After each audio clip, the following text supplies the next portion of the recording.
অসম গণ পৰিষদ দলক এফালৰ পৰা খাই খাই শেষ কৰি আহি কেৱল কেইজনমানক পোহনীয়াৰ দৰে ৰাখি পোহনীয়াৰ দৰে ব্যৱহাৰ কৰি পোহনীয়াৰ দৰে সন্তুষ্ট কৰি ভাৰতীয় জনতা পাৰ্টীয়ে অসম গণ পৰিষদৰ যি পৰিণতি কৰালে এই কথাৰ প্ৰতিগৰাকী লোকেই জানে, প্ৰতিগৰাকী সচেতন লোকৰ অৱগত। গতিকে আমাৰ একদম স্পষ্ট কথা, অতুল কেশৱ ফণী তোমালোকে যি মন যায় তাকে কৰা, অন্ততঃ জুবিন গাৰ্গক লৈ এইবোৰ নকৰিবা।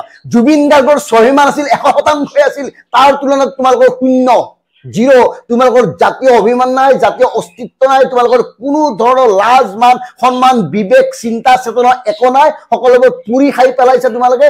কেৱল ক্ষমতা লাভৰ বাবেই যে তোমালোকে প্ৰতিবাৰেই জাতিৰ লগত ব্লেকমেইল কৰি আহিছা, জাতি হত্যাক বিসৰ্জন দি আহিছা, এই কথাটো আৰু নতুনকে প্ৰমাণ কৰিবলগীয়া নাই। গতিকে স্পষ্ট কথা, অতুল কেশৱ ফণী আপোনালোকক আমি সাৱধান কৰি দিছো, জুবিন গাৰ্গৰ লগত এই নাটকখন নকৰিব। জুবিন গাৰ্গৰ আবেগক এই ধৰণে ব্যৱহাৰ কৰিবলৈ মোৰ সাহস নকৰিব। জুবিন অনুৰাগী সকলে আপোনালোকক চাই আছে। আমি ডিকেবি ফেক্টে আপোনালোকৰ ওপৰত তীক্ষ্ণ নজৰ ইমান দিন ৰাখি আহিছিলো, ৰাখি আছো, ৰাখি যাম।